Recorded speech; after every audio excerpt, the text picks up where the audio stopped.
네, 강의 다시 시작하겠습니다.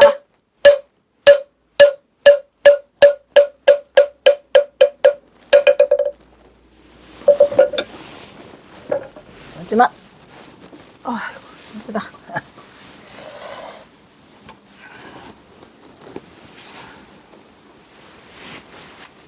예, 요거 18번. 이것도 말이 또 엄청 많아요. 그래서 이것도 세기못을 박느라고 제가 이거를 경어선사 바로 알기에 18번째로 넣었는데, 경어선사는 언제 떠났냐? 1904년 2월 11일 다음 날 떠나요. 새벽에.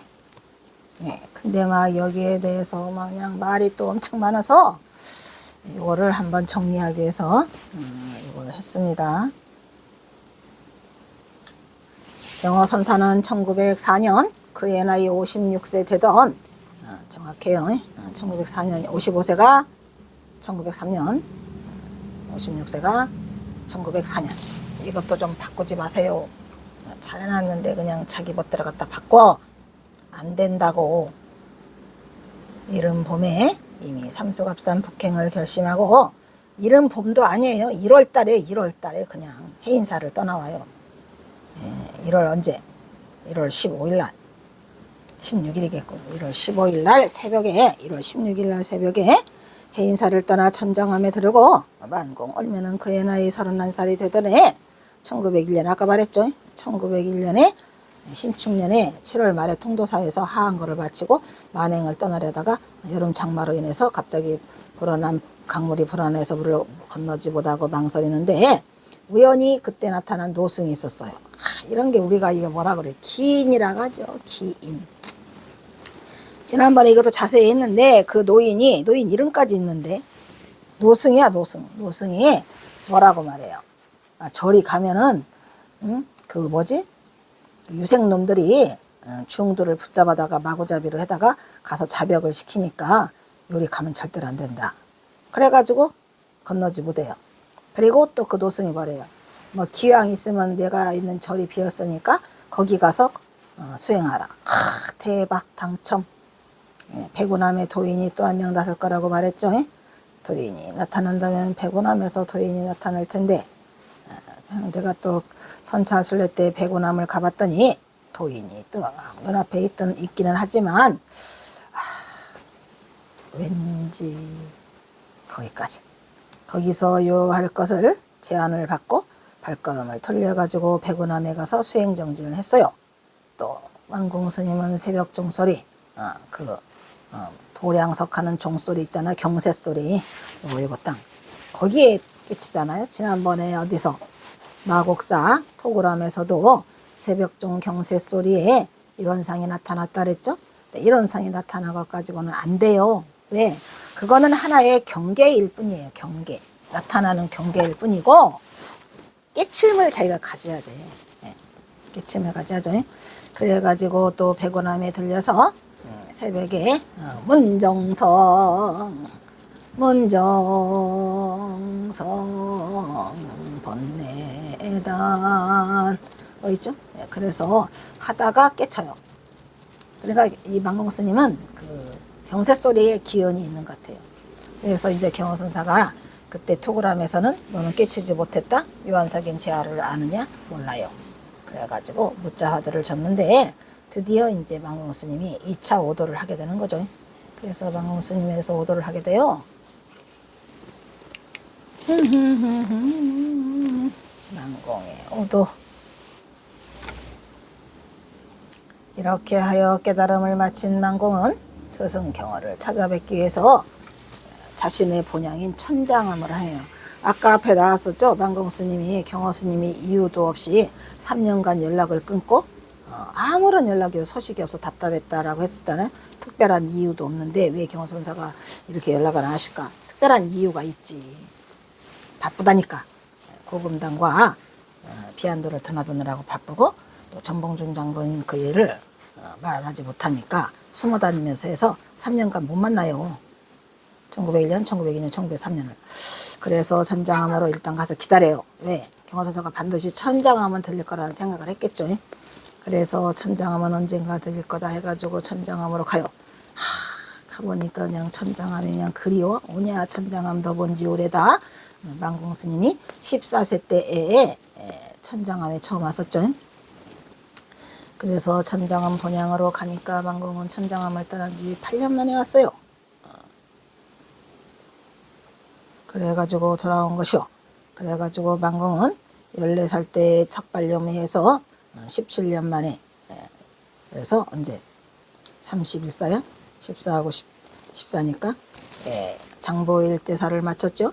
천장암 도량을 청소하고 먼저 오니까 청소부터 해 대종을 제접하며 천상암을 지키면서 스승 경화를 무작정 기다려 오실 거야. 그래가지고 천장암에서 보임의 생활을 했는데 스승 경화가 그랬듯이 물같이 흘러가니까 해가 바뀌고 1904년이 되었더라 이 말. 어느덧 3년이 지났어요.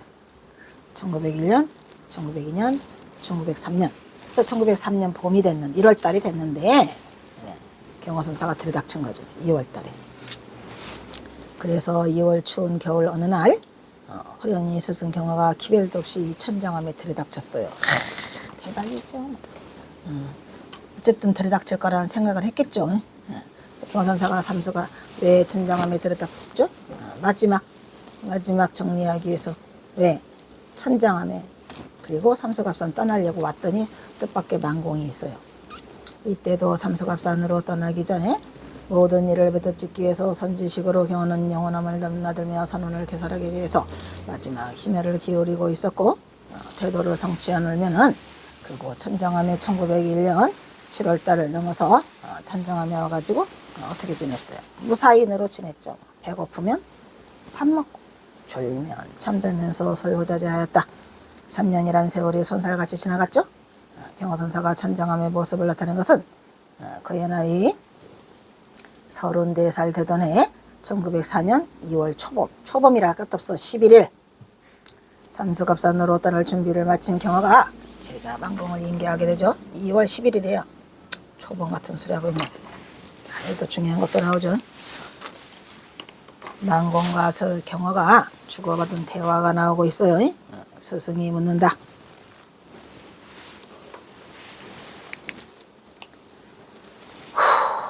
여기 아주 중요한 부분이 있으니까 잘 살피라고 지난번에도 말씀드렸었어요. 그동안 어떻게 지냈는고? 제자가 대답을 한다. 배고프면 먹고 졸리면 자면서 지냈습니다. 그래? 얼면의 깨달은 경계는 어떠한고?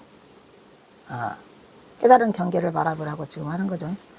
그러니까 도를 깨달았다고 하면 지혜가 명찰하다고 해가지고 지혜가 다 열려가지고 환하게 열려서 밝아서 일체법을 하나도 모를 것이 없이 다 안다고 들었다 이 말이야. 그런데 울명이 깨친 바는 울면에 아는 바는 그렇지 아니하고 지혜가 있는 게 아니고 지혜가 없다 이런 말이야. 가히 한 가지 법도 아는 것도 없고 또한 아는 것도 없는데 또한 모를 것도 없사옵니다가 이게 과연 대박이죠. 그래서 중요한 건 뭐예요? 지혜가 도를 깨달으면 지혜가 명찰해가지고 일체법을 다 안다는데 만공은 지혜가 없다 그랬어요. 여기 중도가 성립되나요 혹시? 더 이상은 말 안 해도 되겠죠. 그리고 한 가지 법도 아는 것이 없고 모를 것도 없다. 이것도 여기도 뭐가 있어요? 여기도 뭐가 있어요. 생과 사는 그럼 어떠냐? 라고 물으니까 도를 깨달으면 살고 죽는 것이 없다. 그런데 월면은 그렇지 않더라. 어떻게 살기도 하고 죽기도 하다. 여기도 뭐가 있어요? 뭐가 있어요. 뭐가? 몰라요. 얻은 것은 무엇이고 잃은 것은 무엇이냐 이걸 대답 잘해야죠. 지난번에 등토씨를 부채라고 해야 오르냐 부채를 등토씨라고 해야 오르냐 해서 한 방에 날라갔죠. 여기 잘해야 돼요. 얻은 것은 무엇이고 잃은 것은 무엇이냐 라고 하니까 얻은 것도 없고 뭐 있어요? 뭐 있어요. 그래서 1904년 2월 11일 천장암 입법당에서 더 이상 물을 것도 없는 제자에게 스승 경호는 만공이라는 법포와 함께 전법계를 주고 뭐라고 썼어요? 운, 구름, 월, 구름, 달, 개, 신의 개죠. 신의 산, 구름, 달, 신의 물, 산. 처처가 동일하다. 여기에 가장 중요한 말은 뭐랬죠? 가장 중요한 한 글자 구름, 달, 시냇물, 산, 저처, 동. 여기서 가장 중요한 한 글자 동. 뭐 있어? 뭐 있어? 뭐? 운, 월, 개, 산. 그리고 수산선자 대가품이요. 늙은이 숫자예요. 늙은이 순에 경어선사 갑동을 수산선자라고 그래요. 경어선사는 항상 자기 자신을 늙은이라고 그래요. 대가풍이 여기에 서 있구나. 은근분부 무문인이로다. 은근은 뭐야? 드러내고 주지 않고 은근하게 내가 너한테 분부를 내리는데 부촉하는데 은근분부 내가 은근히 나누어서 부촉한다 이란 말이야. 부촉하는데 뭐를 줬더라? 무문인을 주더라 이란 말이야. 도장 없는 도장, 문이 없는 도장. 우리가 분부한다고 하죠. 분부는 내린다 이런 말이지. 내가 은근히 너에게 내리는데 어떤 도장을 줘? 문이 있는 도장을 줘, 문이 없는 도장을 줘. 무문인이에요. 그걸 우리가 뭐라 그래요? 인가한다. 인가. 하느니 일단 건기, 일단 기권, 안중이로다 이런 얘기요. 권세 기틀. 기틀이 있어야 돼. 권위 있는, 권세 있는 기틀. 이게 깨달음의 경지야. 일단이야. 한 조각. 이게 중요한 말은 일단이 중요한 건데 일단은 내가 말하지 않겠어요. 기틀은 깨달음의 그 기틀이 어디에 있더라? 활안중에 있더라 이런 말이야. 살아있는 안목이더라. 활안중에 일단 기틀이 들어있더라 이런 말이야. 활안중에 살아있다는 얘기야. 활안이야 돼요.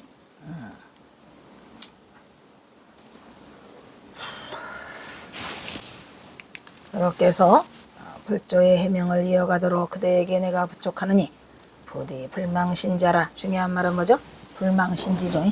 내 말을 잊지 말고 지켜내라 이런 얘기죠. 그래서 남쪽의 불교를 너에게 부탁하노라 이런 얘기예요. 아이고 엉덩이 아프네. 1904년 2월 11일이에요. 이게 어디서? 천장암 임법당을 경어선사가 이 전법계를 써주면서 천장선실이라고 쓴다 그랬죠. 천장선실이라고 해서 날짜까지 다 써주세요. 다음날 새벽이야? 그러니까 2월 12일이죠. 깊은 잠에 들어간 만공 스님을 깨우는 소리가 들렸다. 만공! 자는가? 날새! 원래는 월면이었는데 만공이라는 이름을 처음 부르시죠. 당신께서 만공이라는 법호를 내리시고 처음으로 불러주시는 거예요. 경어 스님이었다. 만공은 밖으로 나갔다. 눈을 비비면서 경어 스님의 등에는 캐나리 보찜 하나만이 엎여 있었다 이런 얘기야. 행장 꾸렸어요. 지팡이하고 집신, 캐나리 보찜 요렇게밖에 없어. 스님, 이 밤중에 웬일이십니까? 새벽이니까. 만공에 의아하는 물음에 경어 스님의 물기 젖은 음성이 섞였다. 물기 젖은 거는 뭐야? 흐느끼듯이 슬픈 감정으로 반 울음으로 얘기를 했다 이런 얘기죠. 만공, 나는 이 길로 삼수갑산으로 가야겠어. 그곳에다 가서 내 일생을 파묻을 생각이네. 전봉준 때문이라는 말은 죽어도 안 해? 비승비속으로 내가 초야에 묻혀 일생을 바쳐야겠네. 오직 자네에게만 일러주는 것일세.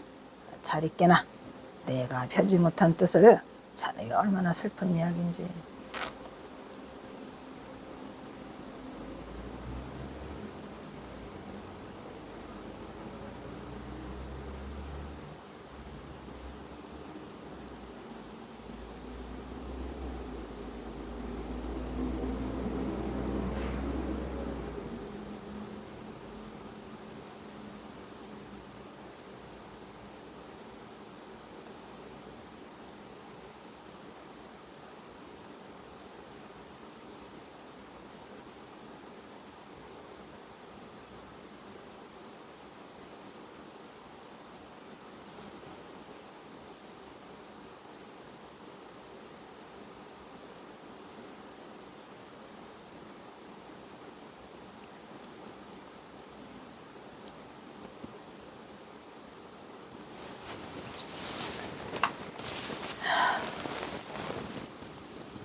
그때 만공은 경어의 헌 담뱃산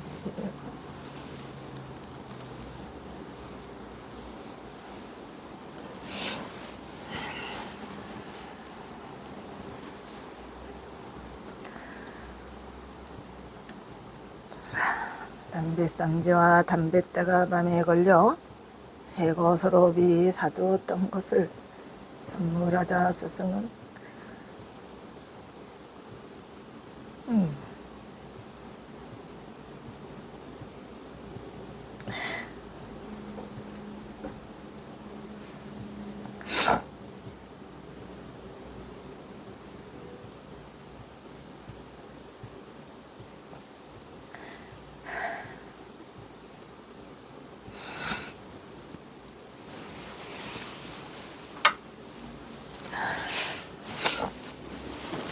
아이처럼 좋아했다고 한다. 훗날 임종을 맞을 때 경호는 이 두 가지를 꼭 무덤에 함께 묻어달라고 경탁에게 부탁했다고 한다.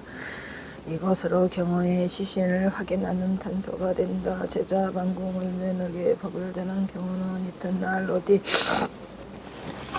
인근에라도 다녀오는 듯 천장함을 훌쩍 떠났다. 그러나 그것이 스승과 제자가 살아서는 다짐을 만나지 못하는 영원한 이별을 하니 이제 경호선사의 남쪽의 운명은 여기서 끝이 나고야 말았다. 이후 경호선사의 삼수가 없던 행적은 본산에서 처음으로 모습을 드러내는데 그 이후의 종적은 찾을 수가 없고 다만 경호선사가 북쪽에서 남긴 169소에 의존하여 그 자취를 살펴보다. 이 169수도 지금 내가 다시 남북을 확인해서 보니까 169수가 아니에요.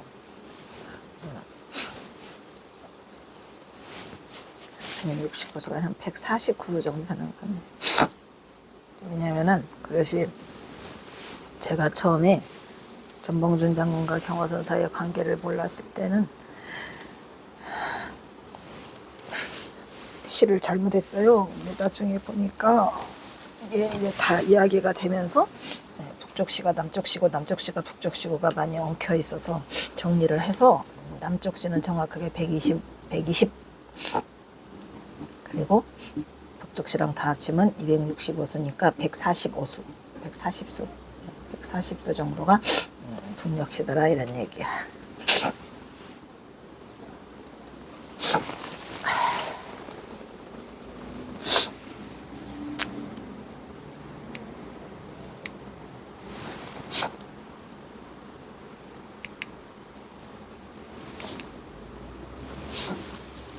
먼저 천장함을 떠난 경호선사가 안병 서광사를 거쳐서 온산에서 승복을 벗어던지고 제 자유인이 돼서 속인의 모습으로 그 모습을 드러내는 장면까지만 김태읍의 비판 구호에 통해서 살펴보기를 한다. 걸림없이 천하를 주유한다. 부제로 63번째에 들어있어요. 1904년 갑진년 경호 나이 56세 때 이미 경호는 불가를 떠나서 유랑길에 오르죠. 이때부터는 별별 기행을 다하면서 걸림없이 천하를 주유하였습니다.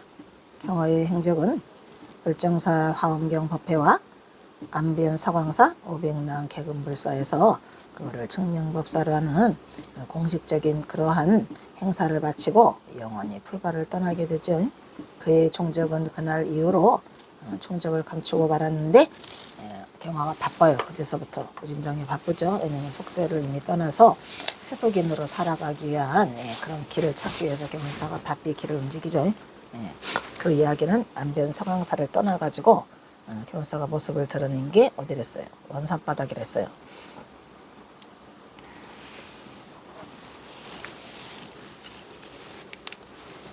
(1903년) 봄에 하남에게 전별사를 건네주고 그 해 가을 10월에는 적성사에서 지난 1900년 겨울에 경호에게 서령화상 행정을 간청했던 서령상민의 제자인 영혼과 특은의 부탁을 마무리하는 서령화상 행정을 완성해요. 그리고 경호는 해인사의 겨울을 지내고 이듬해 봄 1월에는 법주가 되어서 그동안에 1899년부터 4년여에 걸쳐 행했던 인경불사까지 다 1월달에 마무리를 해요. 법주죠. 그리고 2월에 천장함에 당도하죠. 그러니까 엄청나게 경호선사 성품이 깔끔하신 분 같아요. 아주 깔끔하고 폼생폼사고 책임감이 강하시고 모든 거를 통찰력 있게 계속 자신의 뜻대로 아무도 모르게 이 일을 다 진행해서 마무리가 완전히 끝난 상태로 천장함에 오시는 거죠. 그래서 김태읍의 인간경화 평전에 있는 내용은 경화의 무의행리를 이제 하고 있는데, 이게 이제 삼수갑산의 모습을 이제 쓰고 있어요. 근데 이제 경화 이 김태읍이가 경화선사가 삼수갑산에서 일어난 일을 알았겠습니까? 네, 카더라 해가지고 한 내용이라 참고만 할 뿐이에요. 그래서 대사는 이 뒤에서는부터요. 어디 남변 서광사에서 계급물사 증명법사를 마친 뒤부터 승복을 벗어던지고 속복으로 갈아입고 이제 자윤이 됐죠. 대사는 이 뒤부터는 풍채를 우습게 차리고 다니며 취광승을 내가 자칭하고 있고, 이것도 사실은 말이 안 되는 게 경화선사가 뭘 거기서 자기가 취광승이라고 그래요. 말이 돼야 안 돼. 왜 안 돼? 경화선사는 거기서 승려의 직분을 버리죠. 이 취광승으로 지내야 되겠다는 그 시를 쓴 데는 어디죠? 윤피람을 지나가며에 있잖아요. 그러니까 여기저기서 얻어들고 주워들은 얘기가 짜집기로 이루어지면서 이렇게 모습을 보이고 있는데, 경화선사는 삼수갑산으로 가서 자신을 승려라고 하지 않아요. 자칭하였으며 대사의 풍모를 본다면 머리에는 감투를 쓰고 인이 비치고 이렇게 뒤집어 쓰는 거 있잖아. 그 다음에 대리 굴갓을 쓰고 큰 대나무로 만든 굴갓을 쓰고 한 손에는 작대기를 짚고, 작대기가 아니야, 엄연히 말하면 주장저지요. 한 손으로는 고깃구러미를 들고 대취하면서, 대취명취죠. 그러니까 취었다 깼다를 한다는 거예요. 대취명정. 대취명정이 크게 취해서 취었다 깼다 하는 거를 대취명정이라고 해요. 그래서 시장으로 방황을 하다가 우스운 소리 마고 다닌 일이 많았다고 한다. 이것도 들은 얘기죠. 그래서 혹은 무전 취식을 해서 두드러 맞기도 하고, 어린이들에게 도적질을 가르쳐서 그 부모들에게 보리를 내키기도 하고, 별별 기행을 다하면서 걸림없이 천하를 주유하였다고 하는데, 뭔 경화선사가 어린이들한테 도적질을 왜 시켜? 말이 앞뒤가 안 맞는 얘기죠. 그러다가 대사가 갑진년 봄에 오대산을 들렸는데, 이것도 그 얘기가 말이 앞뒤가 안 맞아. 그러니까 그 앞에 있는 얘기는 지금 북한 얘기가 아니군요. 어디 오대산 가다가 있는 거니까 그 앞에 지금 금방 했었던 이 이야기는 아마 그 월정상 가기 전에 이제 중간에 일어난 일 같은데, 어디를 홍선사를 들리시죠? 홍선사를 들렸다가 어디를 가요? 강봉원을 만나러 거기 개풍군, 황해도 개풍군에 가잖아요. 그 사이에 이런 일이 저질러졌다고 하는데 말도 안 되는 얘기죠. 그래서 대사가 참고만 하시라고 오대산 범에 들려서 거기서 누구를 해요? 거기 들렸는데 유인명 스님이 경화선사를 알아보고 화엄경을 부탁해서 미끄럼지님이 쉬었다 간다고 거기서 3개월 동안 화엄경 법문을 하시죠. 그래서 8월 달에 끝나가지고 금강산으로 가서 구경을 하고 안변 서광사에 들리셨는데, 그때 마침 500나한에 계급불사가 있어서, 그게 아니고 500나한에 계급불사의 증명법사로 이미 이야기 돼 있었어요. 그러니까 그쪽으로 틀은 거죠. 그때 노대사는 자평을 그친 일이 없었건만서도 아무런 탈이 없었다고 한다. 대땡 무땡 승이 어떤 불사든지 참여하여 그 규칙을 불수하고 지키지도 않고 범계를 하면서도 무슨 일이 있었든지 있는 법인데, 대사는 어디를 가든지 그런 일이 없었던 거로 모두가 이상하다고 한다라는 얘기는 경화선사의 거침없는 행동에 대해서 아마 얘기를 하고 있는 것 같아요.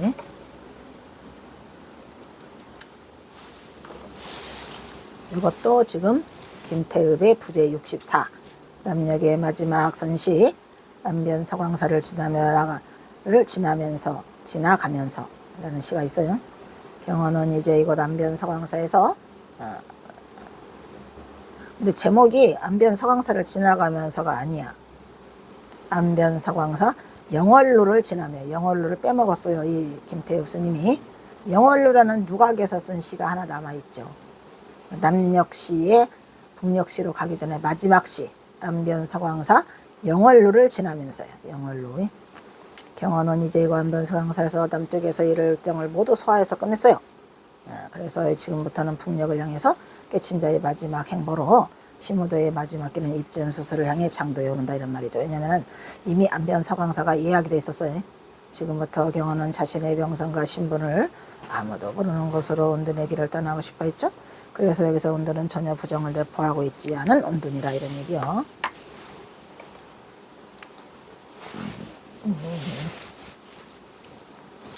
경원은 1904년 56세 때 1월 말에 임경불사를 해인사에서 아주 딱 마무리를 해줘야 돼. 왜냐면은 경호선사가 1900년에 왔을 때에 법주가 돼요. 그래서 이걸 마무리 하시려고 마음을 먹어가지고 아주 깐쪼하게 마무리를 하시고 해인사를 떠나와요. 그래가지고 1904년 2월 초에 소산 천장암에 당도하게 되죠.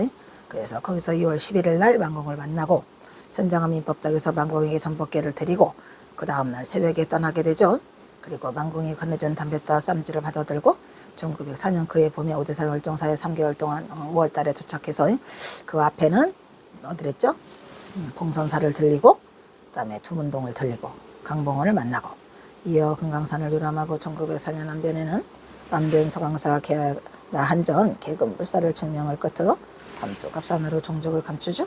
경원은 사랑하는 애주자 만공에게 전법계를 써주고 훈리를 부탁하며 사자 상승의 의식마저도 깨끗하게 끝낸다 이런 얘기예요.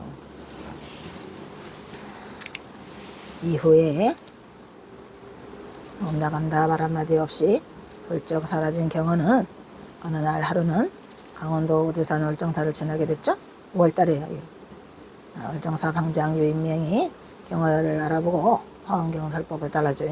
화엄경의 대가가 경화선사예요? 그렇죠. 화엄사의 강백이니까. 화엄강백이니까. 그래서 경화는 3개월간 그 유명한 화엄경 법회를 하게 되죠. 그 당시 1000여 명의 승속이 보였는데 그 자리에서 경화는 의연히 법자에 올라서 대방광벌 화엄경이라는 글자 제목만 가지고 일주일간 장광설을 거침없이 쏟아냈다는 얘기가 나오죠.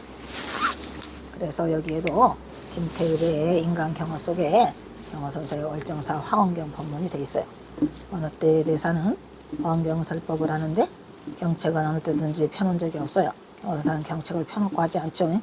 이때에도 물론 7일 동안 책 한 장 펴놓지 않고 대방광벌 화엄경이라는 7자를 아무렇게나 주워 붙여갖고 설법을 하게 되는데 아무렇게나 주워 붙이다니 부척 장신의 종성과 같은 우렁찬 소리를 내어서 거침없이 7일간을 계속하였다 이런 얘기요.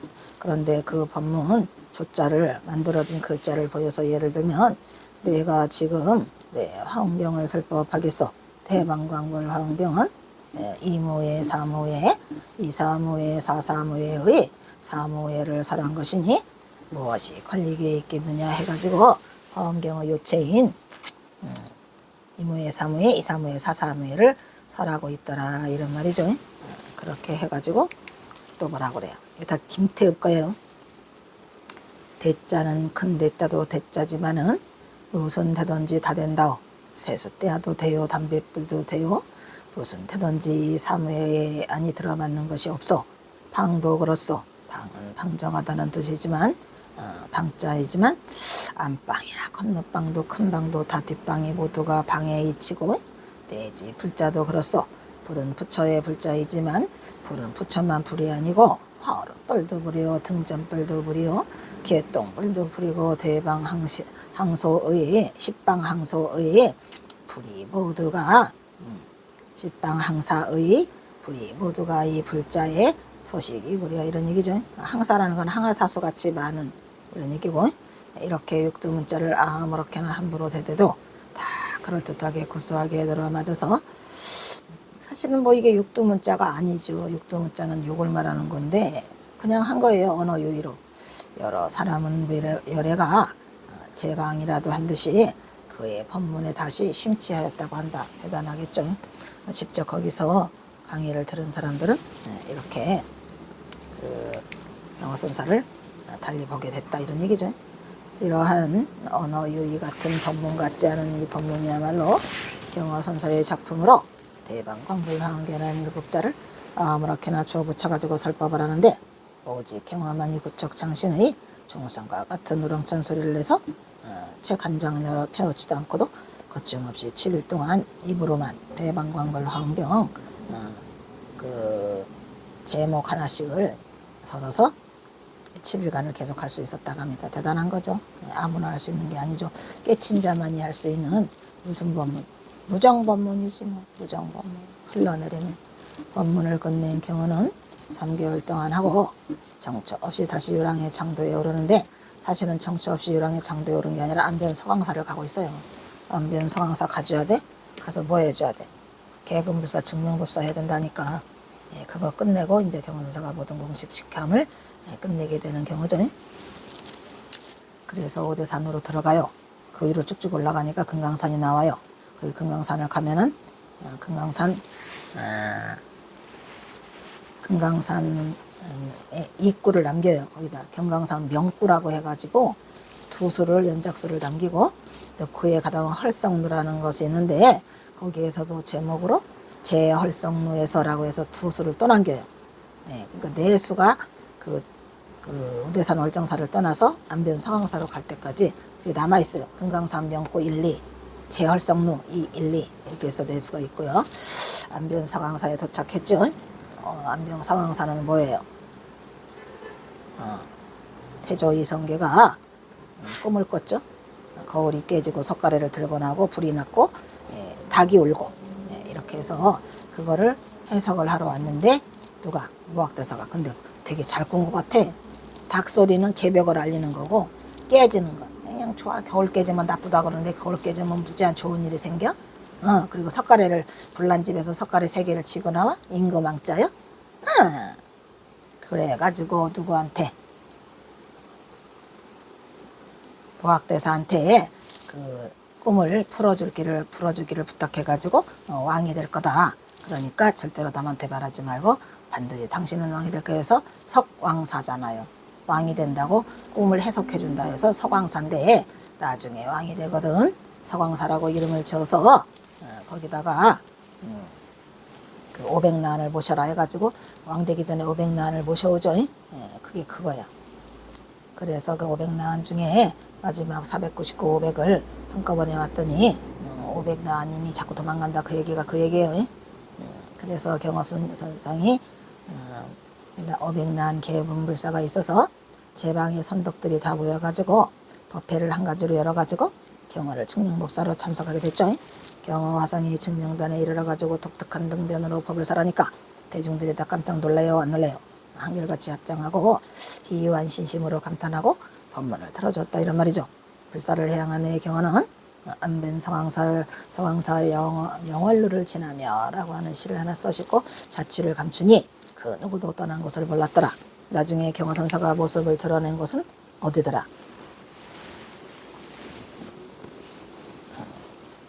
원산이더라 이런 얘기죠. 여기 써있네. 제서광사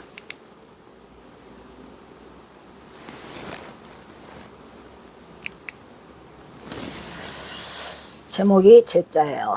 서광사 영월루를 지나가며 상방춘일화여산이요 이조 성중 오몽감이로다. 만덕 통광무증천이 압천 효장벽 어람이로구나. 상방은 조실방을 상방이라 그래요.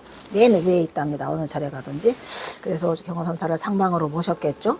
그래서 조실방이 춘일 상방에 보니까 마치 봄날처럼 화여 봄날과 같은 쌀랑눈이 탁 산사에 뭐가 내렸어. 지금 쌀랑눈이 싹 내렸으니까 봄날에 쌀랑눈이 내리는 것처럼 꽃이 피어 있더라 이런 얘기예요. 왜냐하면 이거는 지금 가을이거든요. 가을 10월에 안변 서광사를 들렸기 때문에 봄날에 꽃이 피어 있는데 그 쌀랑눈처럼 이렇게 거기가 꽃이 피어 있더라 이런 얘기죠. 이조 성중 오몽감은 이상한 새들이 노랫소리가 듣는데 낮잠이 달착지근하더라. 그러니까 이게 뭐냐면 안변 서광사에 도착해서 계금불사를 증명법사로 보통 우리가 아침에 10시 하면은 11시에 끝나서 이제 그 뭐 먹어요? 그 그 점심공양 하잖아요.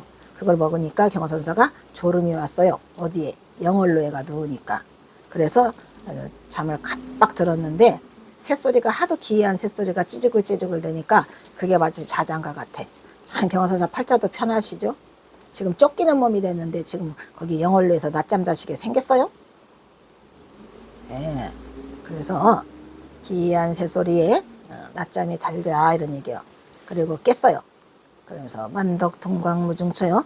만덕 온갖 만덕이라는 건 만가지덕이 아니라 온갖 공덕이 통하는 신통광명을 증명할 수 있는 곳이 없다 말이야. 무증처라고 합니다. 온갖 공덕과 신통광명은 증명할 수 없어요.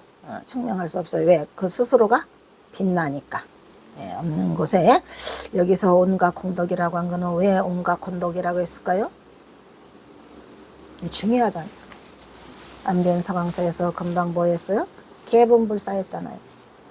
그래서 개분불사를 하니까 대중들은 신심이 나가지고 뭐 큰 공덕을 지었다고 난리를 하죠. 그래서 그 신통광명을 이제 이거 말하자면은 안변서강사의 개분불사로 증명한 우리 모든 중생들 제자들은 신통한 광명을 눈으로는 증명할 수는 없어. 근데 그 공덕이 세 안 세? 세다니까. 센데 그렇게 증명할 수 그 없는 신통광명을 증명할 수 없는 공덕이 쌓아졌는데 그걸 증명할 수 없는데 거기에서 뭘 볼 수 있다. 앞천효장 벼거람이라 하늘에 꽂힌 새벽봉우리가 쪽빛보다 더 푸르거나 이런 얘기요. 하늘에 꽂힌 새벽봉우리는 뭘까요? 그 경화선사가 어디까지 와 있어요? 낮잠 자고 새벽에 떠나려고 아무도 모르게 떠나 새벽에 그 새벽에 봉우리를 보니까 파란 봉우리가 하늘을 찌를 듯이 막 그냥 막 이렇게 우르르 창창이 있어요. 그거를 거꾸로 보면 하늘에 꽂힌 것 같아? 그래서 하늘에 꽂힌 듯한 새벽 봉우리가 쪽빛보다 더 푸르게 파랗게 새벽이 이렇게 그 여명이 올 때 그게 쪽빛보다 더 푸르게 보여요. 그래서 여기서 시간상을 보면 가서 증명법사 하시고 공양 드시고 영월로에서 낮잠 주무시고 그 다음에 중생들을 위해서 온갖 공덕 신청 공광명을 다 경화선사가 한번 그 공덕을 말해주고 그 다음에 새벽에 몰래 도망가려고 하니까 그 새벽에 꽂힌 봉우리가 그냥 새벽에 봉우리를 보면 파랗잖아요. 초록색으로 쪽빛. 그래서 크게 쪽빛보다 더 푸르다라는 이 마지막 엄청난 시를 남기셨어요. 아이고 어떻게 하나 경화선사 이거 마지막 시예요. 남쪽의 마지막 시. 그래서 이거를 남기시고 어디로 떠나요? 삼수갑산으로 떠나시죠. 그래서 이거 해설이 하나 있어? 이거 하나 하고 끝내자. 경화가 북행시에서 볼 수 있는 경화의 사찰 방문은 여러 차례 보이지만 여기는 이제 경화사가 북행에서 볼 수 있는 것은 이거 안변서강사. 그 다음에 어디서 보이냐? 무hul사 또 무hul사도 있고 자북사도 있고 7군데가 보이죠. 7군데가. 그래서 경화의 사찰 방문은 여러 차례 보이는데 경화는 주지하다시피 유관 속복으로 비승비숙으로 살았고 영월로는 안변서강사에 있는 누각인데 가을 무렵에 안변서가 가을 무렵이 아니야. 그냥 10월 15일이요. 딱 10월 15일 날 동안거 결제일 날 마침 500난 개군불사의 증명법사라 경화사가 참여해서 영월로에서 시한수를 남기고 역시 산사에 머물고 있는 경화는 지난날의 봄날의 감회를 통해서 마치 봄날에 그 꽃핀 것처럼 쌀랑눈이 있는 것 같다라면 가을에 오수를 즐기는 한편 새벽에서 느끼는 경치를 산사에서 몰래 도망가려고 빠져나오면서 보셨어요. 그래서 그거를 노래하고 있는 경화의 마지막 남방시가 되겠습니다. 여기서 마치도록 하겠습니다.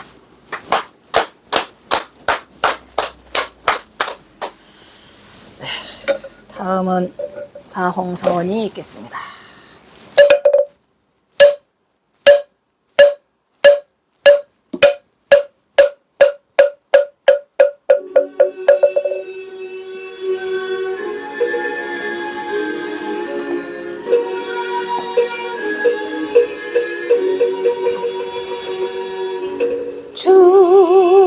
중생을 다 건디오리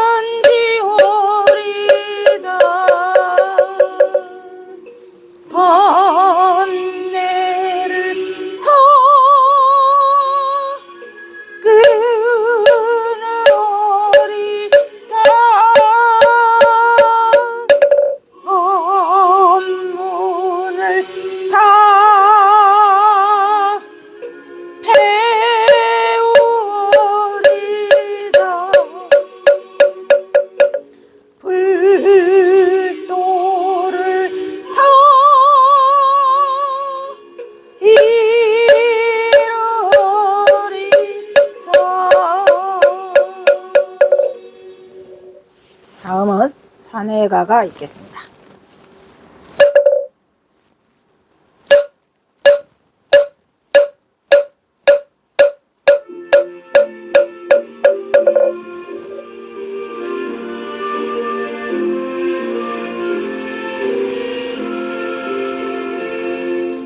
봄은 피러 이 자리에서 헤어지지만 마음은 언제라도 떠나지 마세. 거룩하신 부처님을 항상 모시고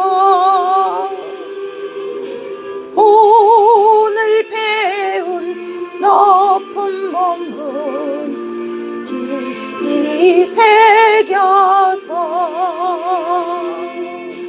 다음날 반갑게 한 마음 한 뜻으로 부처님의 성전에 다시 만나세.